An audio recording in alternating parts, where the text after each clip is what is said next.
세상을 꿰뚫어 보는 눈, 호루스에게 물어본다. 알려줘요, 호루스.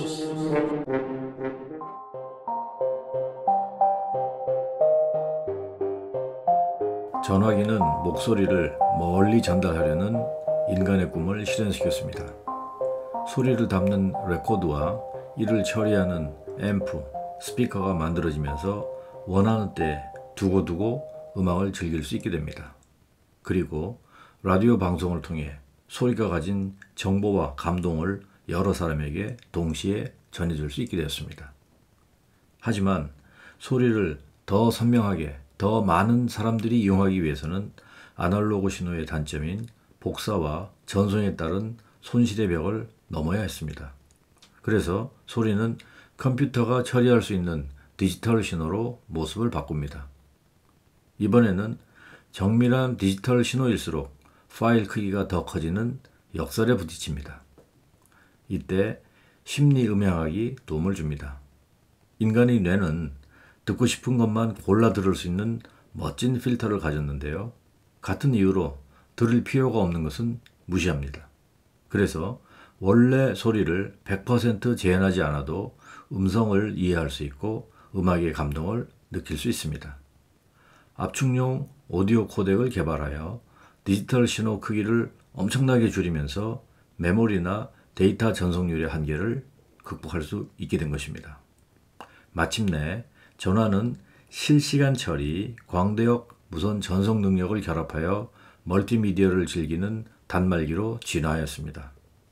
mp3 손실 압축 포맷을 통해 음악은 일반인을 위한 공유 문화로 거듭나게 됩니다. 이것은 소리를 듣는 대상이 인간이었기에 가능했습니다. 자율주행 자동차를 개발하려면 사람이 아닌 기계가 소리를 알아들을 수 있어야 합니다. 어떤 소리가 사람에게 어떻게 들리는지는 직접 물어보면 됩니다. 하지만 기계에게 소리를 입력하는 것은 새로운 분야입니다. 사람과 기계 사이에는 소리를 입력하고 확인할 수단이 없기 때문입니다.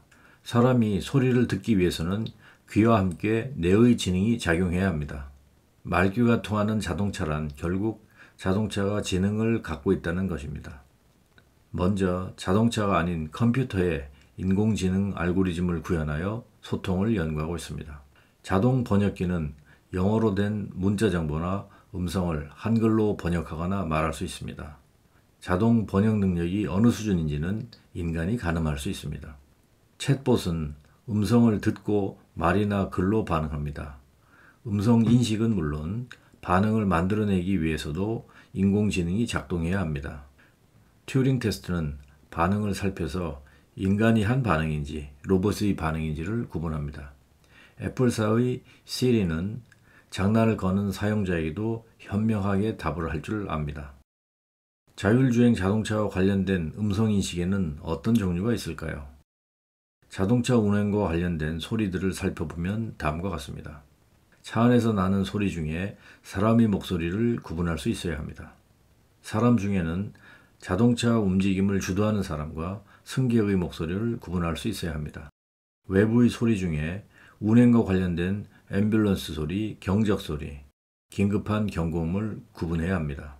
택시라고 외치는 손님, 자동차 정지를 명하는 경찰의 목소리 등 외부의 음성도 인지해야 합니다.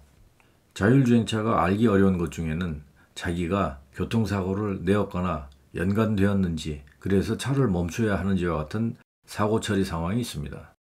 자동차가 아픔을 느끼거나 부상당한 상태에서도 차체를 갓길로 움직이려면 인공지능 외에도 여러 가지 복잡한 능력이 있어야 할 것 같습니다.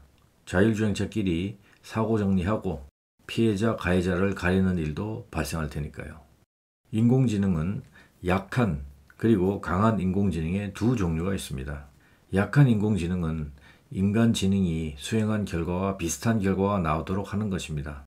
입력한 소리나 그림에 대한 컴퓨터의 인식이 사람과 비슷하도록 하여 필요한 반응을 하도록 하는 것입니다. 강한 인공지능은 지능 그 자체입니다. 생명체가 생존에 사용하는 지능을 만드는 것입니다. 뇌가 어떻게 배우고 기억하고 판단하고 몸에게 명령하는지 알아야 하는데 아직은 모든 것이 밝혀지지는 않았습니다. 만약 인간의 뇌와 동일한 강한 인공지능을 만들었다면 인공지능이 학습하는 과정 중에 태교 음악이 필요할 것입니다. 음악이 지능 활동에 영향을 주니까요. 그리고 인공지능은 음악의 감동을 느낄 수도 있게 될 것입니다. 지금까지는 이미 개발된 기술을 활용하거나 자동차에 약한 인공지능을 구현하는 과정이었습니다. 테슬라의 전기 자동차에 FSD, Full Self Driving 기능이 탑재되어 있는데 Full Self를 자율주행 5단계로 이해하면 안 됩니다. 앞으로 남은 자율주행차 기술은 없는 것을 새롭게 만들어야 하는 분야입니다. 사이보그처럼 사람의 모습을 한 것은 아니지만 자율주행차는 사람보다도 빨리 움직이면서 사람처럼 인지하고 판단하여 동작하는 인공지능 기계입니다. 강한 인공지능을 가져야 핸들을 맡길 수 있습니다. 에피소드 1 소리의 세계를 통해 자율주행을 소리의 관점에서 살펴보았습니다. 앞으로는 소리보다 더 많은 정보를 담을 수 있는 빛을 활용하는 기술에 대하여 알아보도록 하겠습니다. 알려줘요, 호루스!